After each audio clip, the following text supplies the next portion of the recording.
Ini merupakan film kedua dari Forward Pictures yang akan segera memulai proses kreatif di tanggal 27 Juli 2023. Syutingnya nanti akan di area Jakarta kurang lebih selama 17 hari. Jadi kita doakan tentunya proses syuting pada 27 Juli nanti kita akan berjalan lancar dan tentunya mendapatkan hasil terbaik sampai nanti akan tayang di bioskop-bioskop tentunya. Boleh kita mulai rangkaian acara pada siang menuju sore hari ini.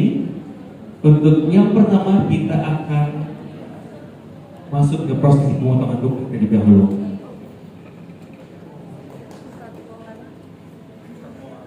Nanti doanya dipimpin sama siapa nih? Bapak Ustadz ada? Oh gitu, wah enggak berarti ada Bapak Ustadz di sini ya katanya ya. Oke, boleh kita mulai dengan tumpeng dulu? Oke, kita sudah boleh siapkan tumpengnya dulu, boleh diketengahkan ya mungkin ya. Sudah? Boleh kita berdiri semuanya dan persilakan untuk eksekutif produser dan juga tentunya asosiasi produser, sutradara dan seluruh cast untuk bersama-sama bersiap-siap untuk masuk ke prosesi pemotongan tumpeng yang akan menandai proses film dari The Parcel akan segera kita mulai. Tentunya diwakilkan oleh eksekutif produser kita bersama dengan seluruh jajaran. Dipersilakan.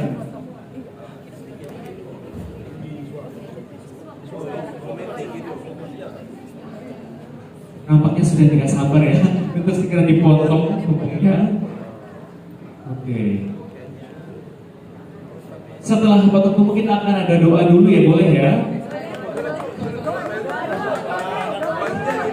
Harusnya kita doa dulu ya. Langsung ya, udah gak sabar seperti proses syuting yang juga udah gak sabar segera kita mulai. Doanya mau siapa nih? Dari mana doanya? Pak Ustadz, mana Pak Ustadz?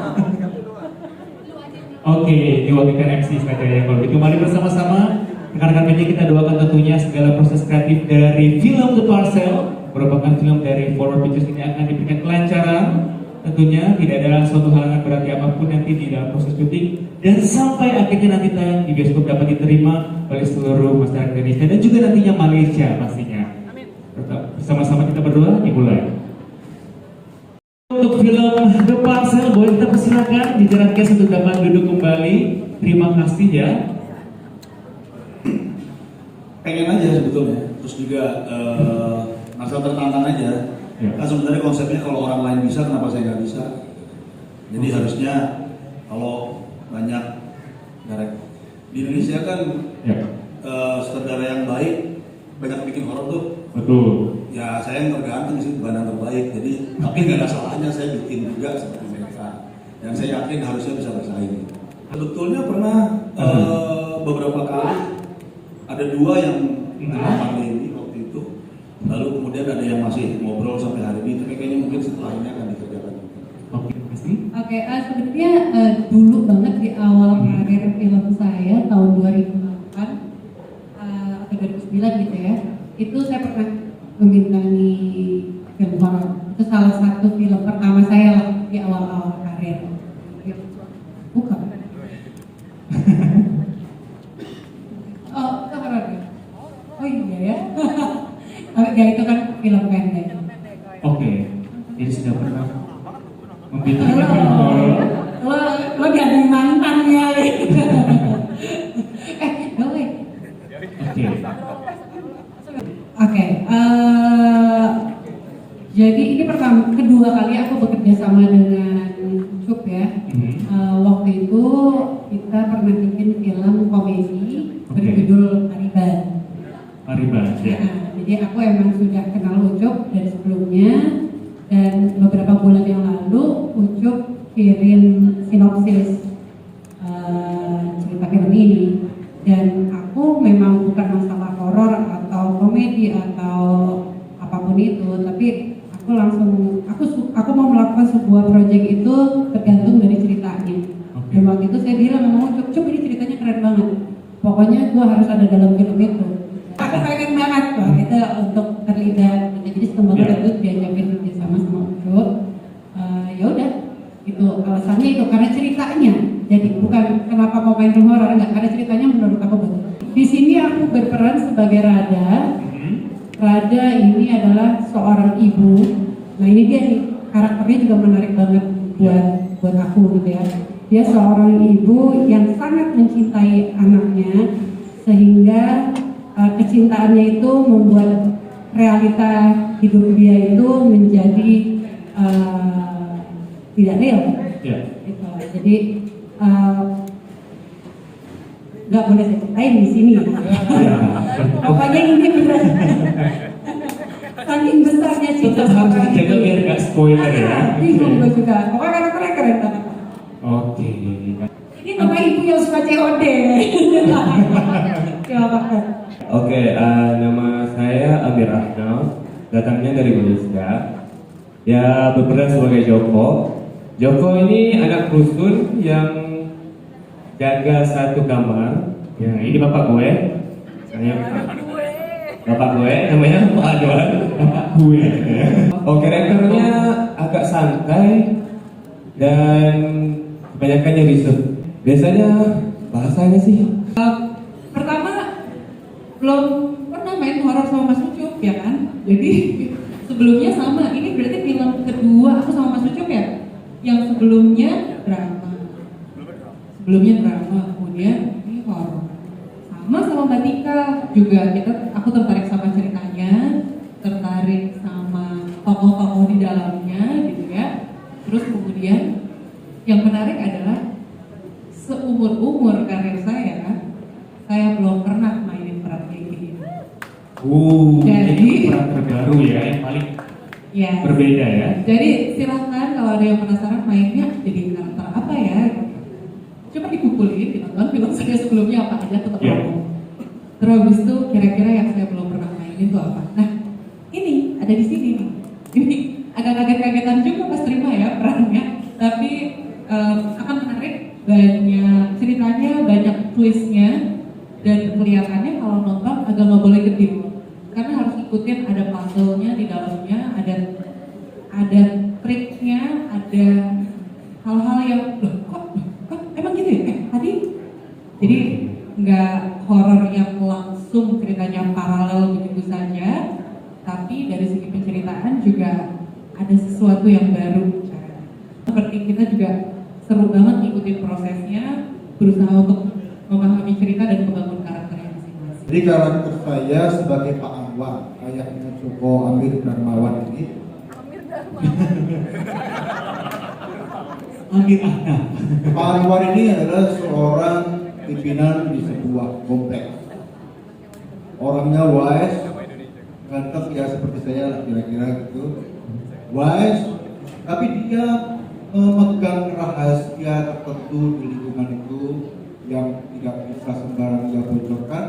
Sementara dia harus menjaga wilayahnya, tetapi dia juga bertarung dengan hal-hal yang di luar sana. Itu kira-kira. Ini adalah kali keempat saya Oke. syuting bersama dengan tim Indonesia. Kalau pertama sekali bersama dengan Pak Hanung, Syurga Tak Dirindukan 2. So, jadi memang Nora always looking forward nak bersama dengan Indonesia because it was like experience yang memang pasti tidak akan dapat dilupakan. That's why I cakap sama Amir, enjoy every moment.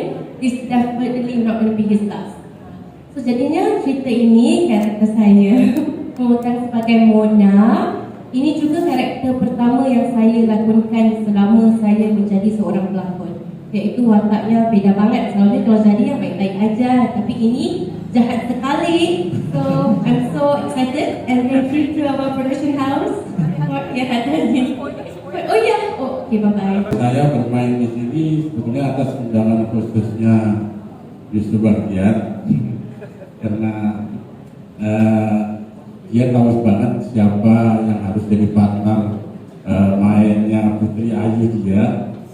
Makanya saya juga senang banget bisa bermain dengan Putri Ayu dia di sini sebagai Maya karena memang scene-nya cukup berat, cukup menantang, cukup buat keringat dingin. Pokoknya di bagian scene itu tantangannya cukup berat. Tapi beruntung saya bisa bermain dengan Putri Ayu dia karena sudah kenal, jadi tidak terlalu cabai lah. Makanya saya buat Putri Ayu dia saya dipertahankan sekali, tidak boleh diganti siapapun pemainnya. Betul, langka soalnya saya, begitu ya. Harus saya Tos ya. ya sudah itu aja, menantang dan menarik lah untuk meskipun pemain tidak terlalu banyak menantang. Ada sih. Ada lah, pasti ada lah. Gimana naruhnya kan mesti dilihat aja. Kan Purda trademark, Wong Kar-wai selalu ada karakter ngerokok, Christopher Nolan selalu ada close up gitu. Ya ada berarti Yusuf ada bola-bolanya. Pinter-pinter ngeliatnya aja. Sebagaimana Mas memahami sepak bola itu apalah buat kita semua. Kalau apa tadi pertanyaan kedua? Pengembangannya seperti Oh, cerita. Kemudian ada penulis lain kan di sini itu solo. Ide cerita sebetulnya datang dari Malaysia, salah satu produser yang kebetulan nggak datang hari ini, belum datang, ngasih ide. Waktu itu idenya menarik, walaupun agak waktu itu menurut saya agak kurang lokal nih, bahkan lokal untuk Malaysia sekalipun kan kultur hampir sama. Lalu kita bikin sedemikian rupa, bikin cerita, sampai akhirnya saya ajak penulis satu lagi yang biasa kerja bareng. Jadi Aaron namanya. Jadi praktis skrip kami tulis berdua, tapi dasar ceritanya, fondasinya datang dari Malaysia, kira-kira gitu. Itu tadi saya bilang tidak terasa lokalnya. Kita ini kan Indonesia ya. Kita ini kan bangsa yang multi etnis nih. Budaya Indonesia kan pada akhirnya kan Peter Pan, Noah, Dewa, kan itu yang kita ekspor. Karena korupsi. Jadi kita ini kan sebuah bangsa yang memang selalu cari tempat di tengah. Ahmad Dhani gak akan terkenal kalau dia nyanyi lagu Jawa misalnya gitu. Ariel juga akan terkenal kalau dia nyanyi lagu Padang misalnya gitu. Jadi sesuatu yang terlihat tadi saya bilang tidak lokal gitu, kurang lokal. Soalnya sebetulnya kan kultur Sumatera segala macam kan hampir sama aja dengan Malaysia. Karena saya datang orang tua orang sana, orang Sumatera maksudnya. Jadi saya pikir ini bisa dilokalin dengan cara ABCDE, setting, cara bercerita, hubungan antar karakter segala macam. Nah kalau misalnya lalu konteksnya apa yang baru, menurut saya ya itu mungkin yang baru. Kita nggak cerita kuntilanak, ya mungkin satu lah. Hampir semua film Indonesia kan, kayaknya hampir semua ya, hantunya perempuan kan. Nah iya, jadi saya dan penulis itu berpikir gimana caranya supaya hantunya nggak perempuan. Gimana caranya orang takut. Oh iya, boleh, nggak boleh. Udah diingetin ya? Nanti itu satu tuh. Itu mungkin hal yang baru ya, hantunya nggak perempuan. Hantunya gitu deh. Oke, itu deh pokoknya ya. Nanti kita Kalau aku dari awal pada saat ditawarin, aku nggak tahu kalau ini horor. Pada saat ditawarin awalnya, aku nggak tahu tadinya horor. Gue tuh lebih misteri atau thriller gitu loh di awalnya. Nah jadi sekarang di Indonesia genre bending juga udah sering ya. Nah dan menurutku ini salah satu genre bending sih, karena nggak bener-bener truly only horror, tapi ada misterinya dan ada ya mistisnya ada juga, ada supernaturalnya, tapi ada yang sangat logik gitu. Dan menurutku sebenarnya dramanya kuat ya. Terus setiap orang punya masa lalu sendiri yang nanti mungkin akan ter-reveal dan akan beda hasilnya tergantung yang nonton, tergantung sama referensi yang nonton. Kalau menurutku itu jadi menarik buatku. Silahkan yang lain. Amir, apa yang membuat Nggak boleh. Kita udah sering banget nonton horor Malaysia dengan ya seperti mungkin judul-judul yang siap kalau gitu ya sih horor Malaysia ya. Dengan semua yang sudah kita saksikan ya yang Banyak larangannya. Bedanya betul?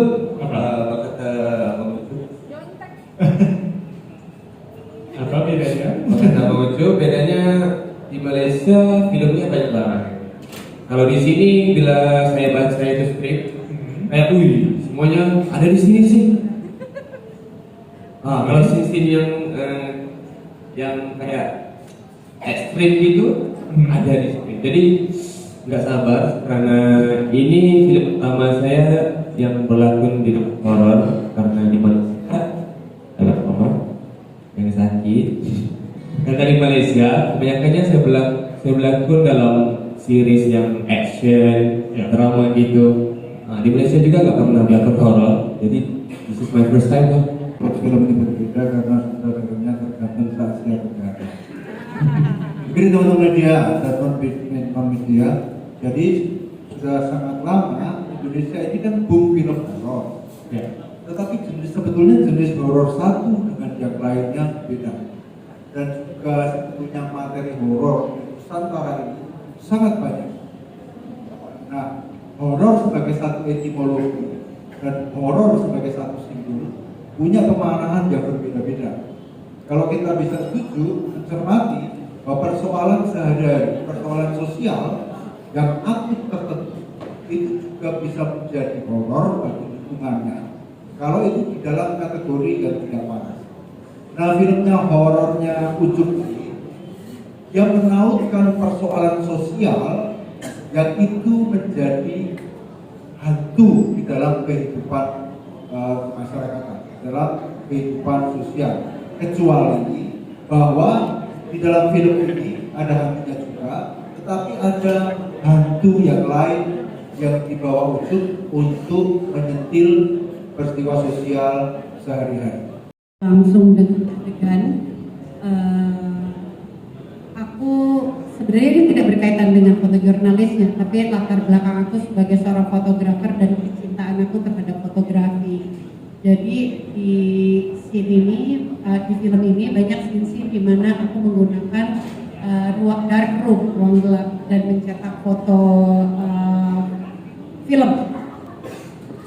Jadi itu waktu itu dikasih kesempatan untuk bagaimana dari mencuci film dari roll, kemudian memproses, mencetak dan lain-lain. Itu ada sesi sendiri dan terus seharian waktu itu belajar untuk itu juga bikin dark room juga di tempat kita latihan itu dibikin di setup untuk jadi dark room, jadi benar-benar ngerasain tahu secara garis besar.